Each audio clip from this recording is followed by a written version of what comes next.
In the narcissistic abuse recovery community, people sometimes ask the question, are narcissists aware that they are narcissists? All while simultaneously marveling at narcissists' stunning lack of self-awareness.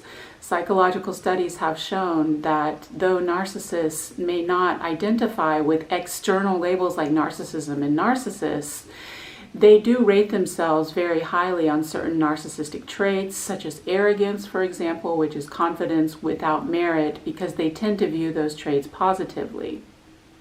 Workplace bullying is a form of narcissistic abuse, so that lends itself to the question, are workplace bullies aware that they are bullies?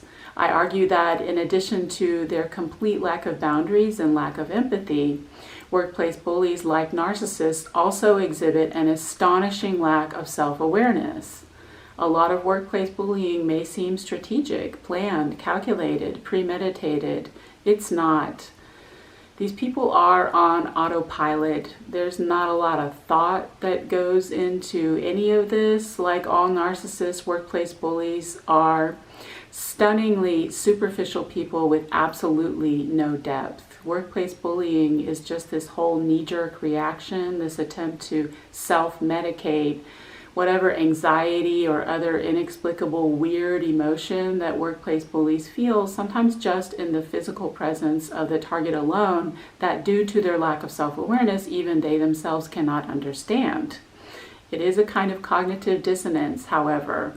Workplace bullies may not be aware of why they do what they do, but they know what they are doing. Like narcissist workplace bullies may not identify with external labels like bullying or bully, and they may not be able to comprehend the reason that they bully, which is ultimately the pathological jealousy that is happening on a soul level. But they are aware that they are hurting another person. They are not only aware of it, they enjoy it. Because bullying is their identity. Bullying gives them meaning and purpose. And it is the reason they get out of bed in the morning. Workplace bullies find meaning and purpose in bullying because they are addicted to conflict.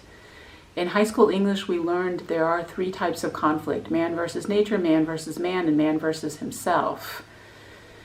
Drama needs that tension as the spark that ignites the narrative. If you are a writer, you know there is this little thing called plot. At some point, something has to happen. Meditation is a beautiful practice for every human being, but you can't make a movie about a guy meditating for 2 hours.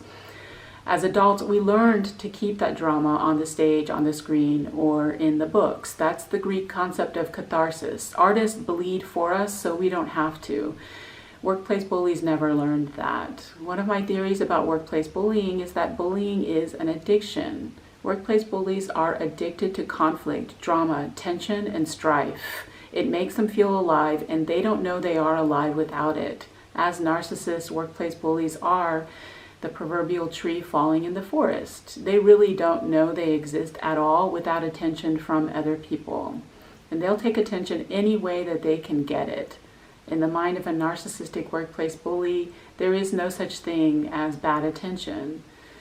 If you are a non-narcissist and a non-bully, you can engage with other human beings in a state of perfect peace and equality. You can get people to like you, you can get them to love you, and above all, you can inspire other people. Workplace bullies don't speak the language of peace. They don't speak the language of equality. Another one of my theories about workplace bullying is that it is spiritual warfare happening on an energetic level, and narcissists have been compared to demons. Workplace bullies are possessed. They are infected with the demon that likes to destroy peace.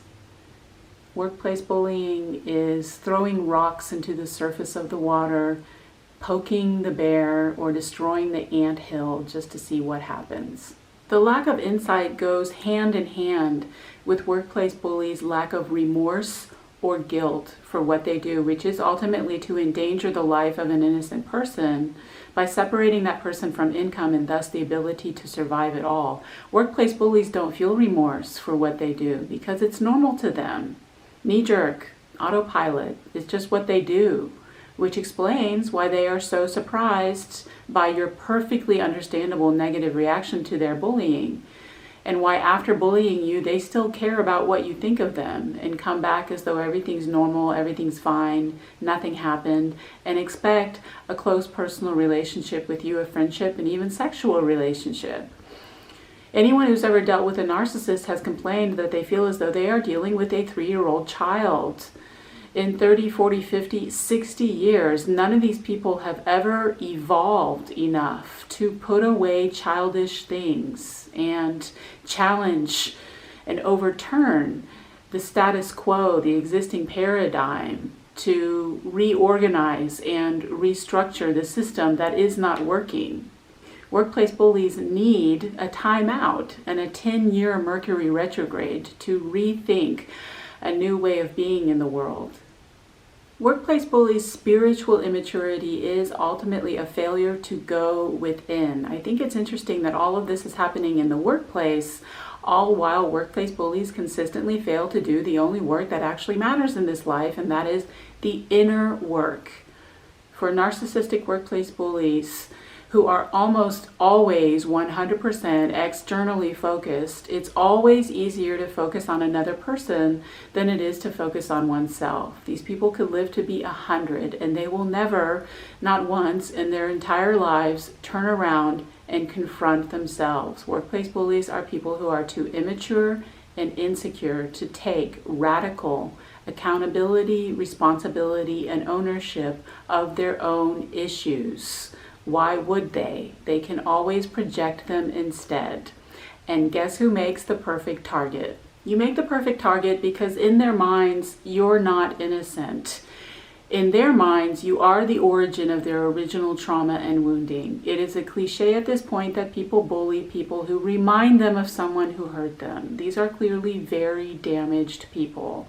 If, as narcissists who are so precious about their public image and reputation, and care so much about what other people think of them, workplace bullies are trying to hide their glaring mommy and daddy issues, they really are not doing a very good job. They really lay all their cards on the table, just bleeding out all of their dysfunctional childhood families of origin all over the place. And it gets real old real fast. It's like, dude, I'm not your mother.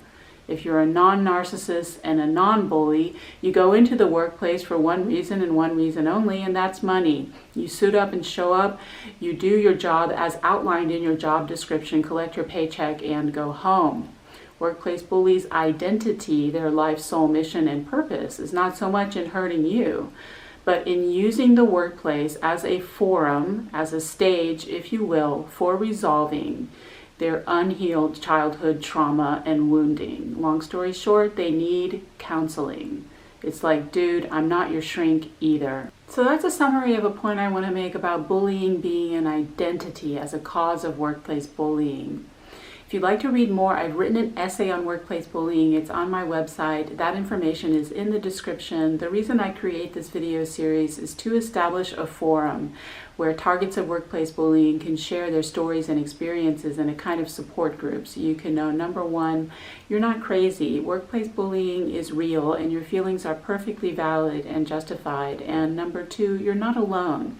Unfortunately, countless others have experienced the same thing. So I look forward to reading your comments and I'll try to respond. Take care.